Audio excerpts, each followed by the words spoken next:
Joining us tonight. We've assembled a lot of the UConn men's basketball beat writers with us tonight to take a look back at the season and take an early look at next year. So, guys, thanks so much for joining me today. You're welcome. No problem. So, just to help make it easier for everyone, we'll go down the line here, and we'll start with Dom. Dom, if you just want to give a quick introduction and then work our way down the line here. All right. Well, I'm Dom Amore. I've been covering UConn for the Hartford Courant since 2011. Been a sports writer for 38 years, all of it in Connecticut, and just finished up my 9th year on UConn. Awesome. We'll go to Dave next. Dave Borges with the New Haven Register / First Connect Media. Been on the beat now for I think this was my 12th season on the beat. UConn beat for the Red Sox before that, and wrote a book about the 2014 national championship, and still on the beat. Did you hear that all right? Yeah, we got that. We got that loud and clear. And let's pass it off to Gavin now.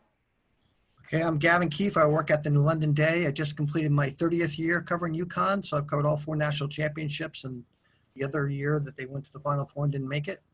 And I'm just keep plugging along here. It's been a fun ride so far. Awesome. And then we'll wrap up with Neill here. Neill Ostrout with the Journal Inquirer in Manchester. I have been on the beat for 21 years straight, and then a few years before that, so 23-ish, 24-ish total. And Gavin remembers a little bit more than me. No, actually, your memory is probably better. I've just been around longer. All right, so we'll go in the reverse order with the first question here. So we'll start with you, Neill, and then work our way back down the line. This season definitely had its ups and downs, and was an interesting one for year 2 under Dan Hurley. Neill, what were your initial thoughts, on how this season went for the team in the second year under Coach Hurley? I mean, obviously marked improvement. I mean, they, as predicted, as Dan liked to predict, often excruciating losses would be commonplace, and they were, early and midway through the season. But, I mean, obviously, clearly made strides. There were no more, 25-point laughers. There were no more get down 9 points and it turns into a 35-point laugher. I mean, yeah, they lost some games, but they were in just about every game, super competitive, played super hard. Maybe not the most talented team on the court every night, but you know what you're going to get out of them. And, young kids showed promise. Obviously, freshman class, everyone's excited about it, from the coaching staff to the fan base. And obviously Christian Vital, made some marked improvements. Isaiah Whaley made some huge improvements. I think they probably were going to fall just short of the tournament, but easily could have been a tournament team. So it's hard to throw too many stones. Gavin, we'll send it over to you next. I think even Coach Hurley would say that they exceeded expectations a little bit because, he's got this plan. He always talked year 2, game 5, and because he's done it other places at Wagner, at URI, where the program is supposed to be at that point in his rebuilding process. And I think they even surpassed his expectations a little bit. They learned how to win at the end of the season, which they were losing all those close games, those overtime games earlier. And just the overall competitive spirit was so much better. I mean, as Neill said, they played hard every night. Like, you knew what to expect. They weren't outside of the St. Joe's game. That was really early in the season where they really fell flat. I mean, you got a good effort from them every night. They won a couple of road games, which they really struggled to do.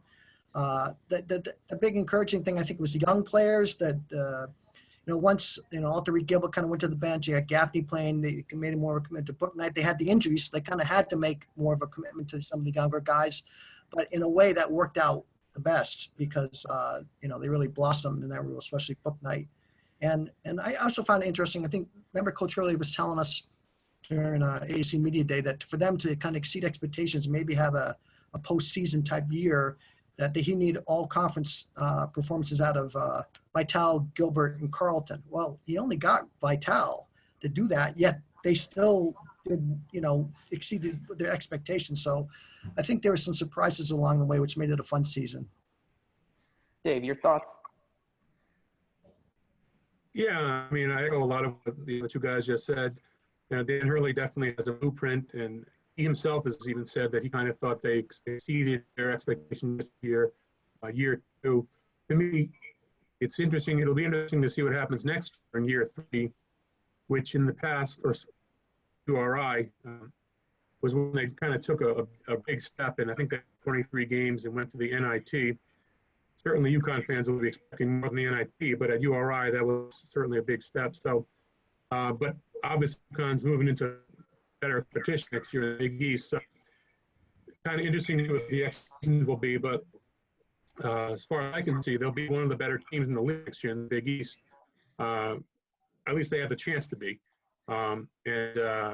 So to me, it's kind of interesting to see how that blueprint moves on to year three now. I set the bar pretty high for them coming into the season, maybe higher than most people did. I thought that they should be a bubble team. I thought year two that they should be a bubble team, not – and, really if they didn't let that game against St. Joe's get away, they would have had their 20 wins, just basically beating all the teams that they're supposed to beat. And certainly when they played in Charleston, those three, that week where they beat Florida, then they won the games in Charleston. I thought that they should not be a 7-11 team in the American, that they should be a 500 or better team in the American. And they ended up, being there. So I thought they were about what I thought they were going to be. And they're what, it's what a rebuilding team should look like. Year two should start to get better by the end of the year, much the way Jim Calhoun's second year, really rough first year, but second year, they came on strong at the end and ended up in the NIT. And that's what this team, I think, would have done if they had the chance. You guys talked about some of those excruciating losses early to midway through the season, and then seemingly the team was able to turn the corner there. What do you think made the difference for the team being able to flip those close losses into some good quality wins? Well, I think, first of all, they just had to get one. And I think when they had the game at Tulsa, I remember walking into the Reynolds Center. One of us were talking, and you thought like that was going to be the game where they either made the breakthrough or let go and caved in and fell back. That they would either make the breakthrough or get routed because they were demoralized from all those losses.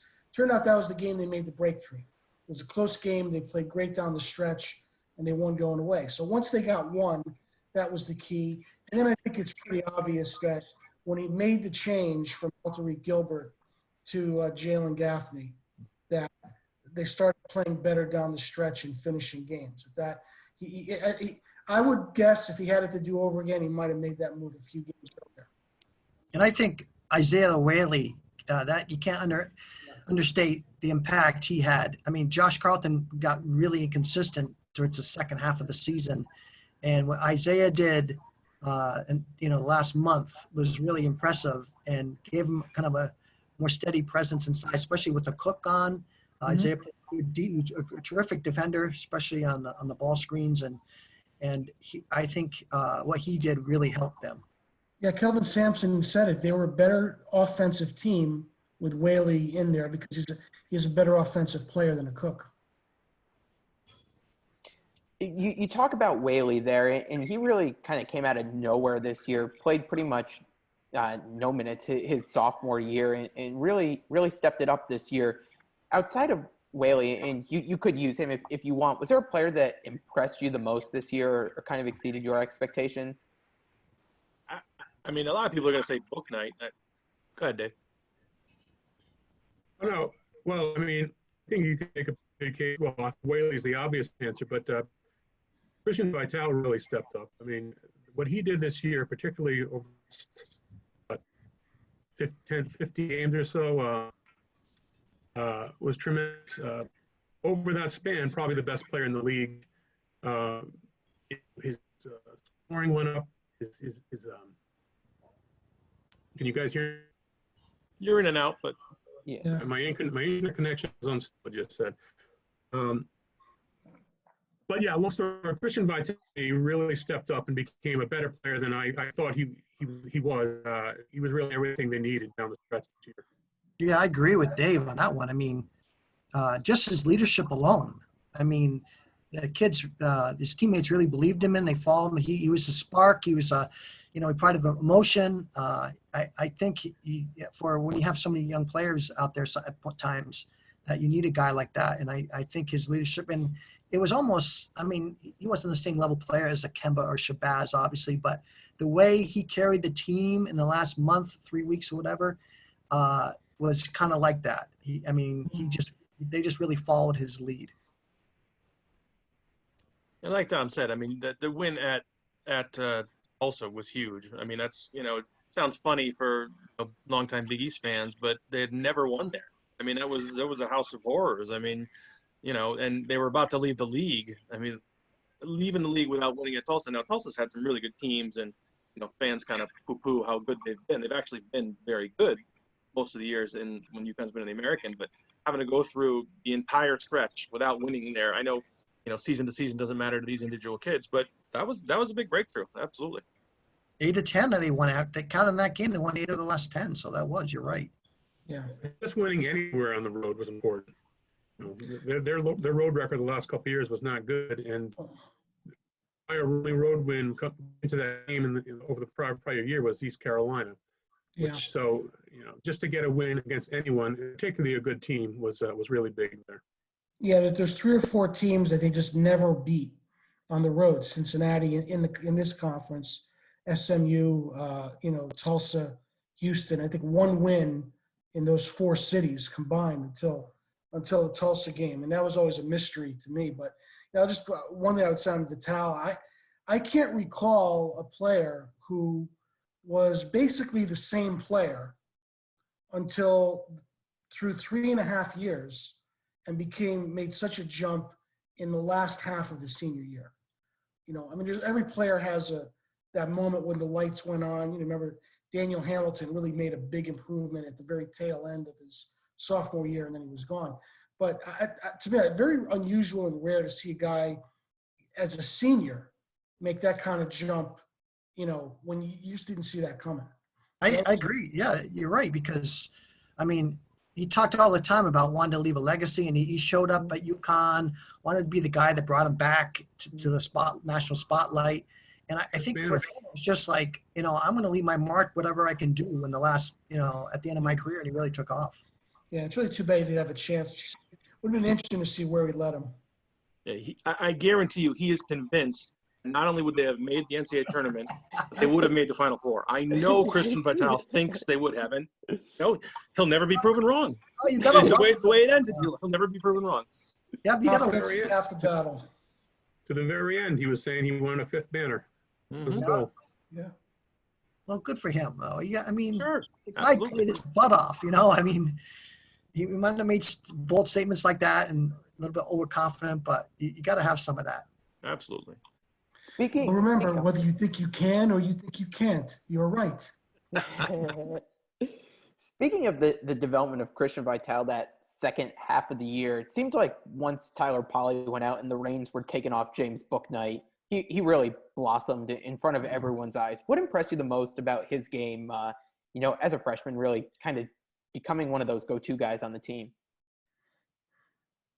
I mean, I think Dan said it early that he just has that knack, that no fear attitude. Like he didn't, you know, a missed shot didn't bother him, a key moment didn't bother him. And there's a certain level of player that, you know, pressure moments kind of just watch over them and they don't really feel the pressure. That doesn't mean they hit every shot or, you know, dominate right away, but just to have that mentality, you know, was surprising for a kid who, you know, obviously had a rough start to his season before the season even gets started, and still had confidence and swagger and or whatever you want to call it, you know, pretty quickly.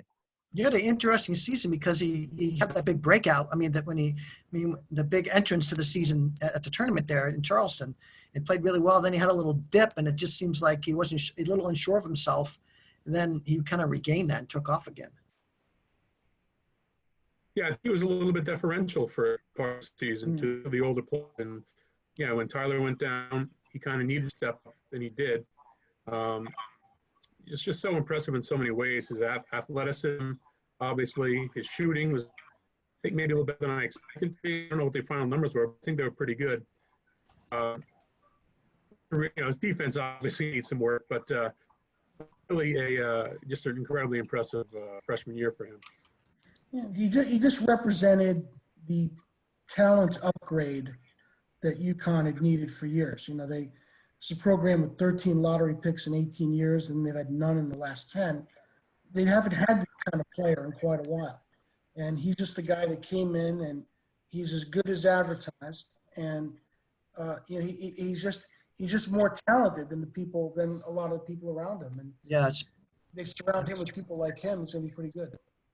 I talked to some NBA scouts mid-February and said that he's on everybody's draft board now. He can get picked in the first round, but I think there's a chance someone would have taken a flyer on him in the second. But obviously, that's not something that's ideal for him. And, there's no guaranteed money like that. But he's obviously on the radar. And next year, I would assume he's going to be playing for possibly, around maybe even at some point a lottery pick. I don't know. Maybe that's a little early to say, but he's definitely as talented as anyone they've had in a while. Yeah. Dave, I was just looking at the stats there. He shot 46% as a freshman, which, that hardly ever happens for a freshman. It kind of speaks to his shots. Yeah, and it speaks to his shot selection because, and his talent, obviously, but a lot of freshmen come close to about maybe 37, 34-7, so about 35%. But that trended upward because he got off to the start and really started hitting him. Speaking of that infusion of talent, I think next year the team will be a little bit different in terms of some of the new freshmen coming in, along with some of the departures. And if we want to start with the departures, I know coming into the season, it seems like this could be Altaric's last year at UConn, which, as we know now, it was his last year. As he started to grow a little more comfortable in that roll off the bench towards the end of the season, did any of you think there was a chance, realistically, that he might return? No, I think, Jared, it was a foregone conclusion, even from before the season started, that he was going to leave one way or the other afterward, that either he would graduate and get on with life or go somewhere else, because R.J. Cole came here to play. He's Hurley's guy. He's the guy Hurley wants to play next year at that position. So I felt like, I really felt like unless something stupendous happened, and of course the season turned out not well for him, I didn't think there was any way that he was going to come back. And then, Dave, I'll throw it to you. I know you had a piece recently on the other departure in Sid Wilson in his decision to leave the program. It seemed like he was kind of in Coach Hurley's doghouse for most of the season there. Can you give a little insight into the departure there? Yeah, I mean, I think when Dan Hurley took over the reins, he said something to the effect of the reason he took the job is the players like Sid Wilson. I don't know how you exactly decipher that, but I think Sid, kind of disappointed to think there were some sort of work ethic issues in practice. I don't think he was a great practice player. Things happened behind the scenes. I don't think it was anything terribly major. Obviously, he was in for a game late in the season when their roster was really down low. So that wasn't, but he was back next game, so it could have been a terrible offense on. I like Sid, and I think he's a nice kid, and I think I wouldn't say he's a really good basketball player, but he's obviously a really good athlete. He can do some, as we saw, some great athletic things out there, but just never jived with Dan Hurley this year. Obviously, towards the end of the year when he was benching him, even right before the Christmas break, he was kind of sat him out a couple of games. And I wasn't even sure if he was going to return for the second half of the season, but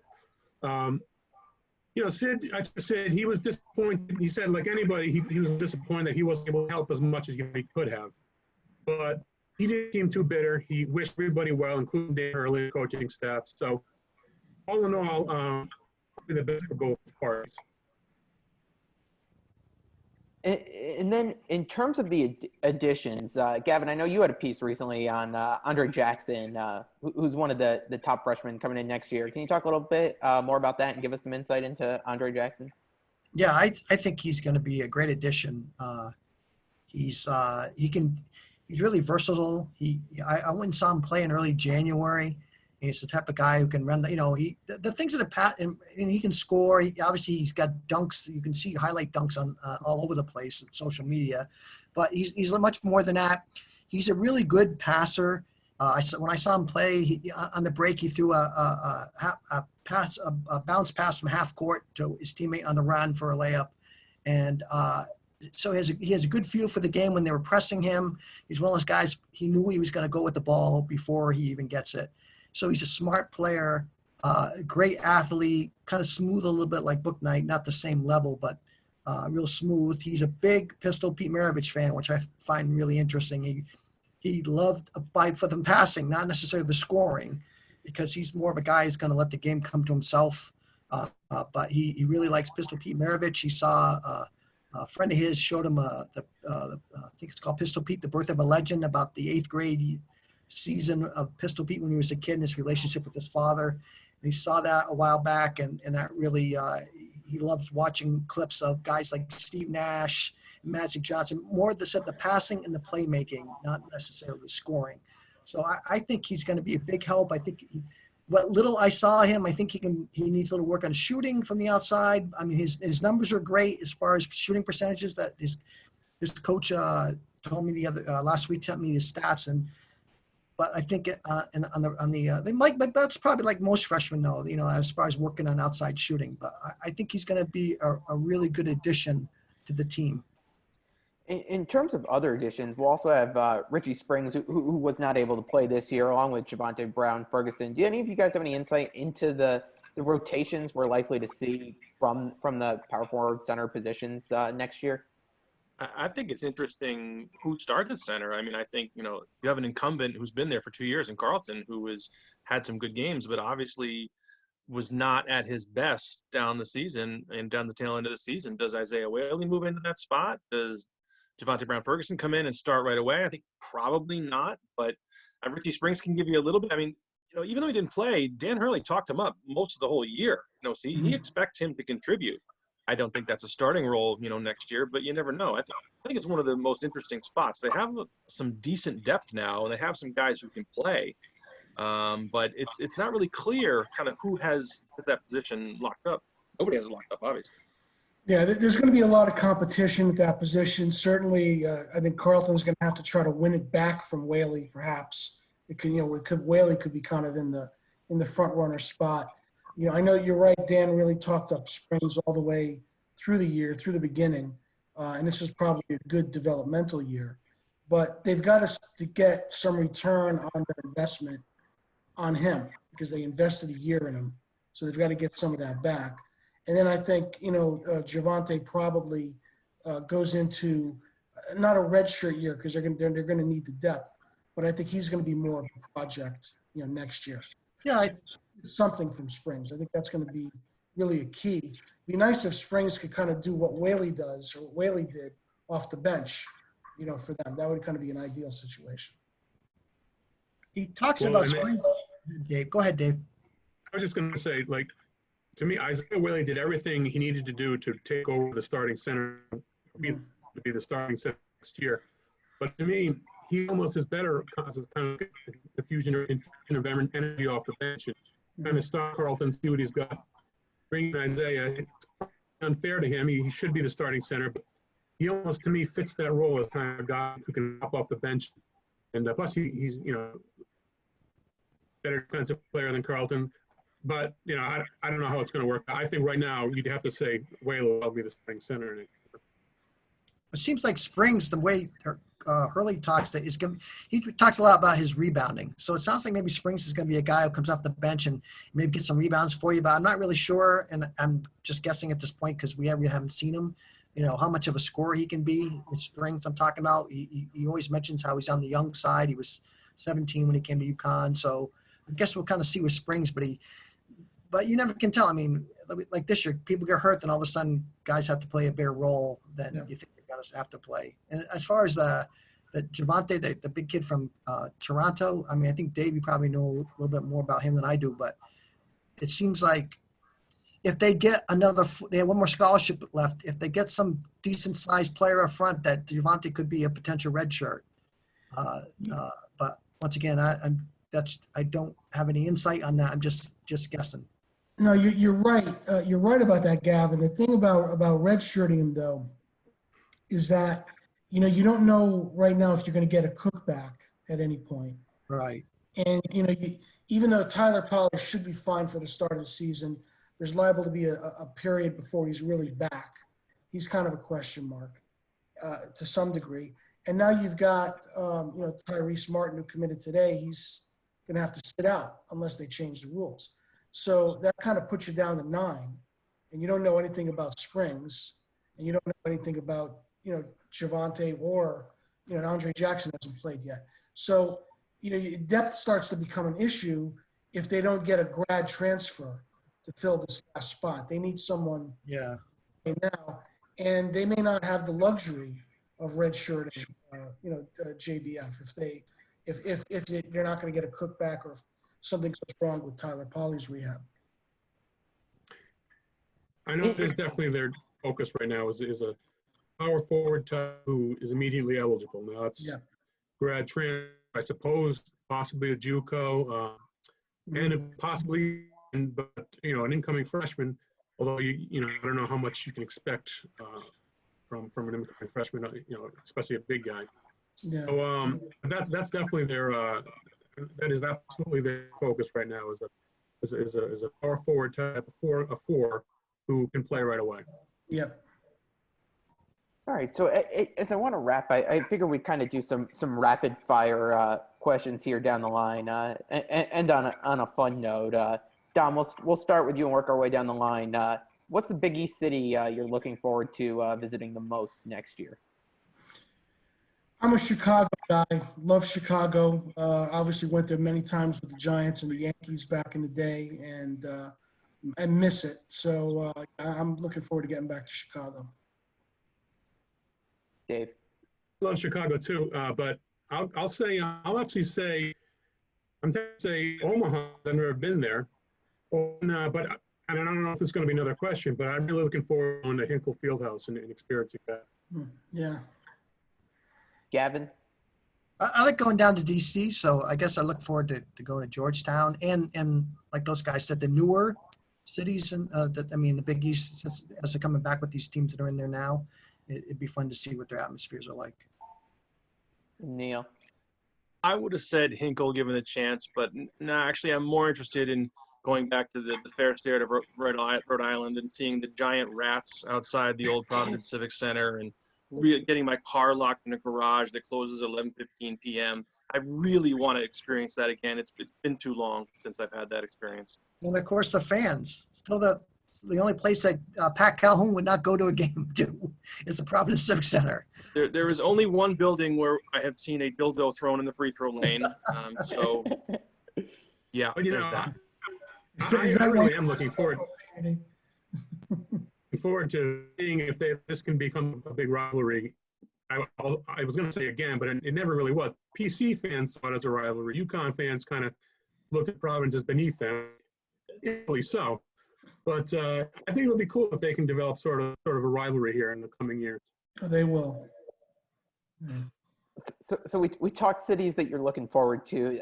On the other end, ESPN loved to show the graphic for the AAC with how far UConn had to do in terms of traveling. What was the toughest city to get to in the AAC? Tulsa. Yeah, Tulsa. I actually kind of like Tulsa a little bit. I mean, I didn't have many bad experiences, in Tulsa, but getting there was tough. No easy way to get there. And one time when I got flights canceled, I had to ended up having to fly from Hartford to Minneapolis to Salt Lake City to Tulsa. I will not stand for this Tulsa hate. Greenville is the answer. You all know Greenville is the answer. I'm I shocked will you not guys didn't stand get for that. Well, that was the worst. That's worse. Yeah, you couldn't get there, you couldn't get out, and there was nothing to do while you were there. So yeah. Other than that, lovely. Didn't you guys get stuck there one time taking a bus or something? What you guys have to do going down to East Carolina one time? I had to take the bus from Richmond because that's as far as the plane could go. And then I ended up getting disgusted on the way back because all the flights were canceled, and I got on a train from Rocky Mount, North Carolina to Penn Station. And it was 12 hours late because it ran over a branch on the track. And yeah, that was, it took me like 3 days to get home. Quick story. These other guys have heard it, but we had a race from Greenville to Hartford. Dom took a train. Ed Daniel and I waited for a plane from Greenville. Dave drove to Raleigh, I believe, and took a plane out. And we all raced back to Hartford, and nobody won because there are no winners. So Dave kind of won.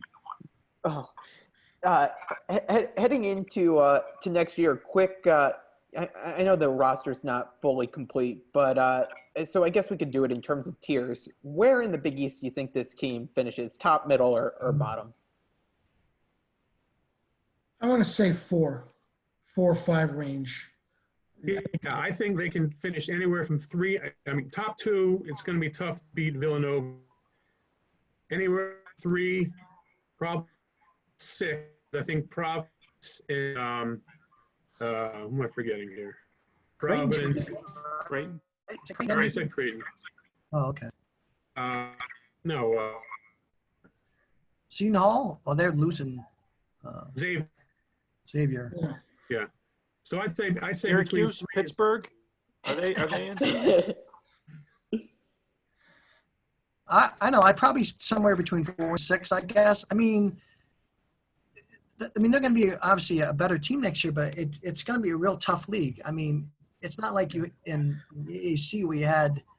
Well, it wasn't really nights off for UConn, but you had potentially if a good team had nights off. But in the Big East, I mean, even a team like St. John's, which finished near the bottom of the Big East this year, is going to be tough to beat in St. John's. And I just think it's on a nightly basis, it's going to be tougher to win games. That's exactly right, Gavin. In the American Conference, there were teams that they never beat, which we talked about, and there were teams that they never lost to.